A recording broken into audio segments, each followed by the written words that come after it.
ಅಸಂಘಟಿತ ಗುತ್ತಿಗೆ ಮತ್ತು ಸ್ಕೀಮ್ ಹಾಗೂ ಕೃಷಿ ಕಾರ್ಮಿಕರ ಸಂಯುಕ್ತ ಚಳವಳಿಯ ಭಾಗವಾಗಿ ಎಲ್ಲಾ ಕಾರ್ಮಿಕರ ಹಕ್ಕುಗಳಿಗಾಗಿ ಇದೇ 26ರಂದು ದೊಡ್ಡ ಮಟ್ಟದ ಚಳವಳಿಯನ್ನ ಮಾಡ್ತಾರೆ.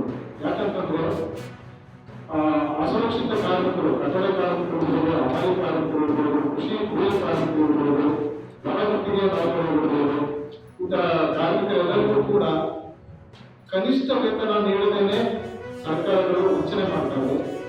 ಹೊರಗುತ್ತಿಗೆ ಕಾರ್ಮಿಕರ ಗಾಡಿಯ ಹೊರಗುತ್ತಿಗೆ ಕಾರ್ಮಿಕ ಗಾಡಿಯನ್ನು ನಿಷೇಧ ಮಾಡಿ ಅಂತೇಳಿ ಹಲವಾರು ಹೋರಾಟಗಳನ್ನ ಹಮ್ಮಿಕೊಂಡರೂ ಸಹಿತ ಸರ್ಕಾರಗಳು ಯಾವುದೇ ರೀತಿಯಿಂದ ಅದನ್ನು ತಡೆಗಟ್ತಾ ಇಲ್ಲ.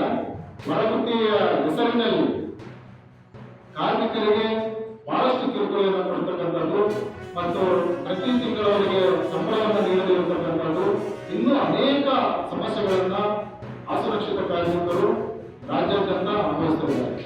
ಇಂತಹ ಸಮಸ್ಯೆಗಳ ವಿರುದ್ಧವಾಗಿ ಸರ್ಕಾರ ಕೂಡಲೇ ಅವುಗಳಿಗೆ ಕ್ರಮ ಕೈಗೊಳ್ಳಬೇಕಂತೇಳಿ ದೊಡ್ಡ ಮಟ್ಟದ ಚಳವಳಿಯನ್ನು ಮಾಡಿ ಸರ್ಕಾರವನ್ನ ಒಗ್ಗಿಸಿ ಮತ್ತೆ ಕಾರ್ಮಿಕರಿಗೆ ಸಿಗಬೇಕಾದ ಹಕ್ಕುಗಳ ಪರವಾಗಿ ಹೋರಾಟವನ್ನು ಹಮ್ಮಿಕೊಂಡಿದ್ದೀವಿ.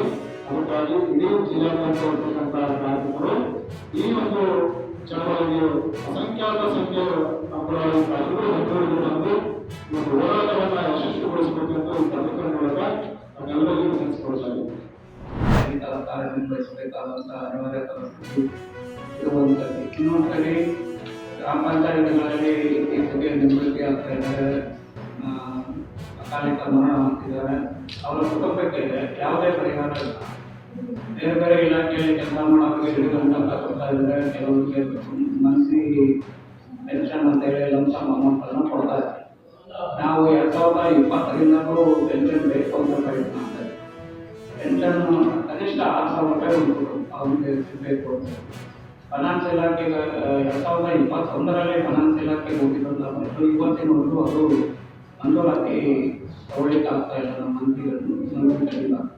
ಹಾಗಾಗಿ ನಮ್ಮ ಮಂತ್ರಿನೂ ಸರಿ ಇಲಾಖೆ ಬಗ್ಗೆ ಗೌರವ ಇಟ್ಕೊಂಡು ಕೆಲಸ ಮಾಡದೇ ಇರೋದ್ರಿಂದ, ನೌಕರರ ಕಷ್ಟಸುಖಗಳಿಗೆ ಸ್ಪಂದಿಸದೇ ಇರೋದ್ರಿಂದ ನಾವು ಇವಾಗ 4 ಪ್ರಮುಖ ಬೇಡಿಕೆಗಳನ್ನು, ಅದರಲ್ಲಿ 17 ಬೇಡಿಕೆಗಳನ್ನು ಪಾಯಿಂಟ್ ಔಟ್ ಮಾಡಿದ್ದೀವಿ.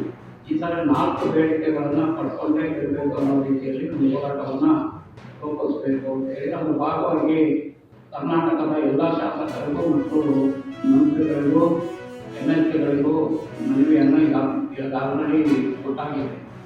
ಇದು ಇತ್ಯರ್ಥ ಆಗದೇ ಇದ್ದರೆ ನಾವು ಡಿಸೆಂಬರ್ 20ರಿಂದ ಬೆಂಗಳೂರಲ್ಲಿ ಅನಿರ್ದಿಷ್ಟ ಚಳವಳಿಯನ್ನು ಮಾಡಬೇಕು ಅಂತ ತೀರ್ಮಾನ ಮಾಡಿದ್ವಿ.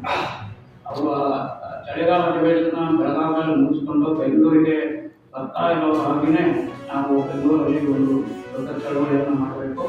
ಈ ಚಳವಳಿಯಲ್ಲಿ ಕರ್ನಾಟಕದ ಮೂಲೆಯಿಂದ ಎಲ್ಲ ಗ್ರಾಮ ಪಂಚಾಯತ್ ನೌಕರರನ್ನ ಪಾಲ್ಗೊಳ್ಳುವ ರೀತಿಯಲ್ಲಿ ನಾವು ಒಂದು ರಾಜ್ಯದ ಪದಾಧಿಕಾರಿಗಳು ಪ್ರಯತ್ನ ಪಡಬೇಕು ಅಂತೇಳಿ ನಿರ್ಧಾರ ಮಾಡಿ ಈ ಅನಿರ್ದಿಷ್ಟ ಚಳವಳಿಯಲ್ಲಿ ಗ್ರಾಮೀಣ ಜನರಿಗೆ ಏನು ಮೂಲಭೂತ ಸೌಕರ್ಯಗಳು ಸಿಗಬೇಕಾಗಿದೆ ಅದು ಸಿಗದೇ ಇರಬಹುದು. ಯಾಕಂದರೆ ಕುಡಿಯೋ ನೀರು ಇರ್ಬೋದು, ಟ್ಯಾಕ್ಸ್ ಕಲೆಕ್ಷನ್ ಇರ್ಬೋದು, ಅಥವಾ ಬೀದಿ ದೀಪದ ವ್ಯವಸ್ಥೆ, ಚರಂಡಿ ವ್ಯವಸ್ಥೆ, ಆಮೇಲೆ ಕಸ ವಿಲೇವಾರಿ, ಈ ಥರದ್ದೆಲ್ಲ ಹಲವಾರು ಕೆಲಸಗಳು ಗ್ರಾಮ ಪಂಚಾಯತಿ ಮಟ್ಟದಲ್ಲಿ ನಡೀತಾ